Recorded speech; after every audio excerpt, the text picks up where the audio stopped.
Hello दोस्तों, आज हम एक नए लेक्चर के साथ इस क्लास की शुरुआत करते हैं। लेक्चर का नाम है कोशिका।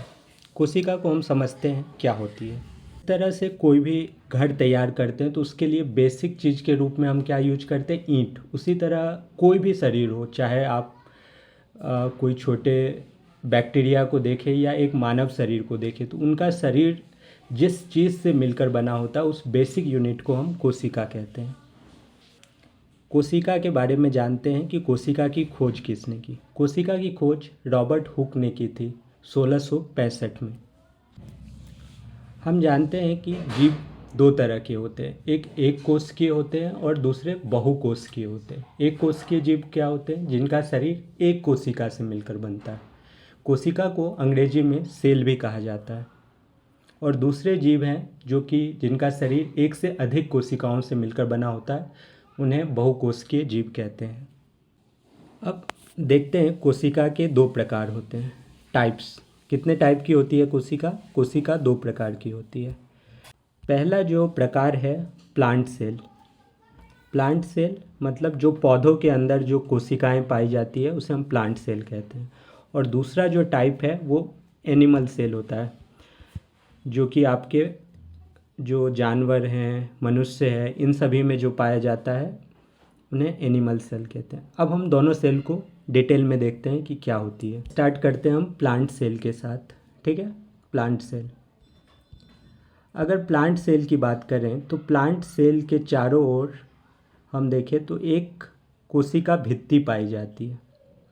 कोशिका भित्ति क्या होता है? एक प्रोटेक्टिव लेयर होता है जो कि इसको बाहरी वातावरण से सुरक्षा प्रदान करता है। ये है अपनी प्लांट सेल। प्लांट सेल के बाहर ये आप जो डार्क ग्रीन में देख रहे हैं इसे हम कहते हैं सेल वॉल, हिंदी में कहते हैं कोशिका भित्ति। इसके अंदर आप देख रहे हैं वाटरी फ्लूइड है, इसको हम कहते हैं साइटोप्लाज्म, ठीक है। ये आप जो लार्ज बड़ा सा स्ट्रक्चर देख रहे हैं, ठीक है, ये खाली होता है एक्चुअल में। इसके अंदर कुछ एक न्यूट्रिएंट, ये उत्सर्जी पदार्थ, ये सारी चीज़ें रहती है जिसे हम वैक्यूल कहते हैं, ठीक है।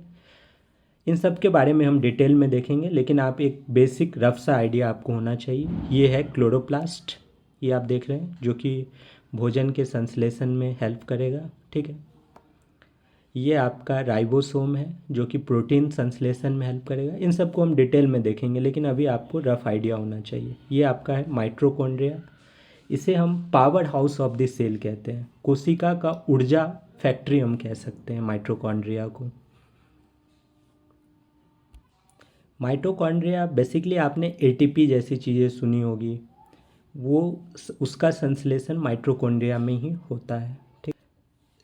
एक हम बात करते हैं, आपको सेंटर में दिख रहा होगा ये, इसको हम कहते हैं न्यूक्लियस। न्यूक्लियस सेल का सबसे इम्पॉर्टेंट ऑर्गन होता है। इसको मास्टर ऑफ द सेल भी कहा जाता है। आगे मैं बताऊंगा कि मास्टर ऑफ द सेल क्यों कहा जाता है। न्यूक्लियस क्या करता है कि पूरे सेल के ऊपर कंट्रोल करने का काम करता है। न्यूक्लियस के अंदर आप देख सकते हैं कि ये जो है, जो घुंघराला सा पदार्थ है, इसको हम डीएनए कहते हैं, ठीक है। और डीएनए से फिर प्रोटीन का भी संश्लेषण होता है। वो सारी चीज़ों के बारे में हम डिटेल में बात करेंगे। नेक्स्ट हम बात कर रहे हैं एनिमल सेल के रूप, एनिमल सेल की। एनिमल सेल और प्लांट सेल के बीच में आपको दोनों डायग्राम देख के एक बेसिक डिफरेंस समझ में आ रहा होगा कि एनिमल सेल के बाहर जो सेल वॉल है वो नहीं है। आपने प्लांट सेल में देखा था चारों ओर सेल वॉल कोशिका भित्ति थी, जो यहाँ नहीं है, ठीक है। दूसरा डिफरेंस क्या है? एनिमल सेल के अंदर आपको क्लोरोप्लास्ट भी देखने को नहीं मिलेगा। इसलिए एनिमल सेल जो है, इसलिए एनिमल सेल जो है वो अपना भोजन खुद नहीं बनाती है, ठीक है। अपने भोजन के लिए किस पे डिपेंडेंट रहती है?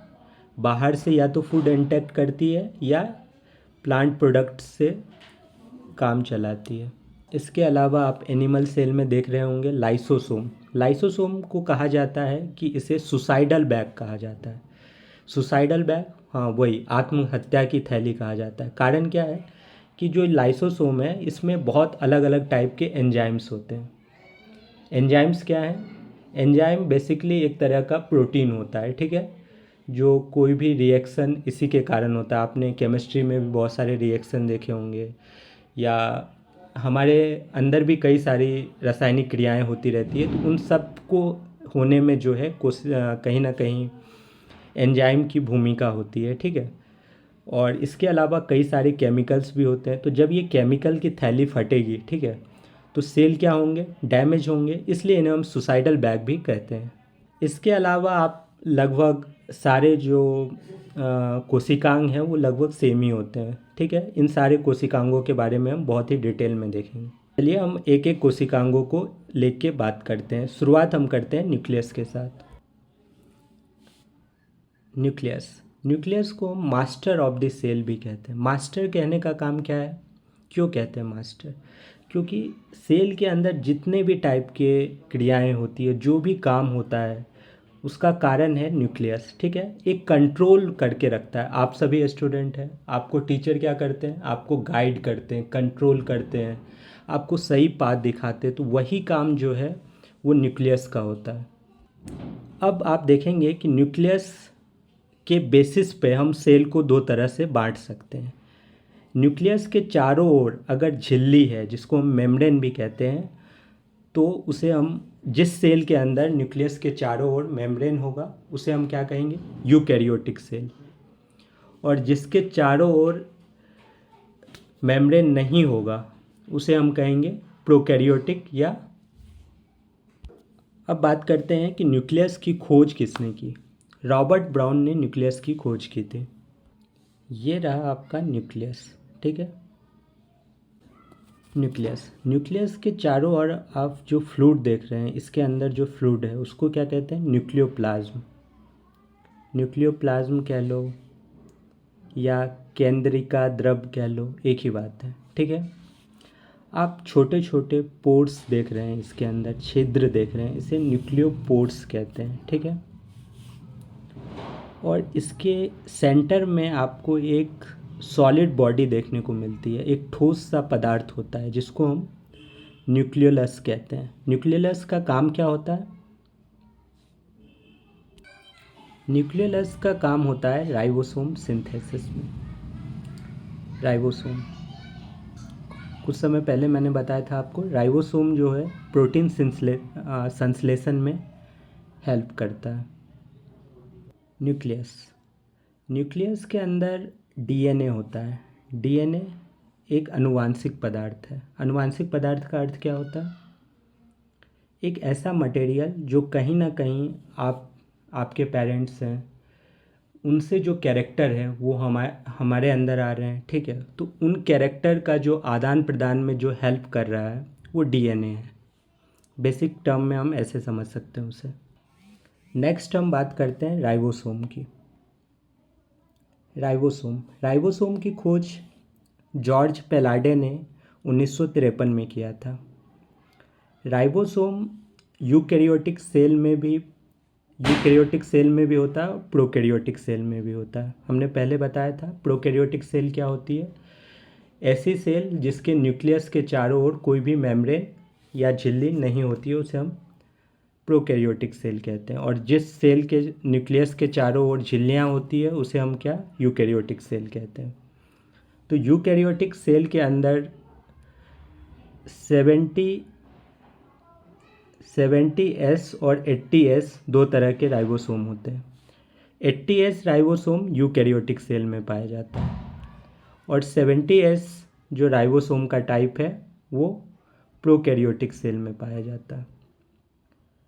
नेक्स्ट क्वेश्चन है कि राइबोसोम का फंक्शन क्या है। तो राइबोसोम का काम होता है प्रोटीन संश्लेषण में हेल्प करता है। नेक्स्ट हम बात करते हैं लाइसोसोम के बारे में। लाइसोसोम क्या होता है? हमने पहले ही आपको बताया था कि लाइसोसोम को आत्महत्या की थैली भी कहा जाता है। इसमें सभी तरह के एंजाइम्स पाए जाते हैं। एंजाइम्स के काम क्या होते हैं? कोई भी रिएक्शन है उसको कंप्लीट होने में एंजाइम हेल्प करता है, उसकी जो स्पीड है वो इन्हेंस कर देता है। एंजाइम्स के कुछ टाइप्स हैं, जैसे कि लाइपेज का काम क्या होगा, जैसे आपकी बॉडी में लिपिड है, ठीक है, तो लिपिड को छोटे छोटे पार्ट में टूटना, इन चीज़ों में हेल्प किसके माध्यम से होता है, एंजाइम्स करता है। प्रोटीन है, प्रोटीन को अगर आपको तोड़ना है तो किसके माध्यम से होगा, प्रोटीएज। ऐसे ही कार्बोहाइड्रेट को आपको डाइजेस्ट करना है तो उसके लिए जो एंजाइम यूज होगा वो उसको क्या कहेंगे, उसको हम कहेंगे कार्बोहाइड्रेज कह लो, ठीक है। तो लाइसोसोम में हर तरह के एंजाइम्स होते हैं और एंजाइम्स के काम हमने आपको एक्सप्लेन कर दिया है।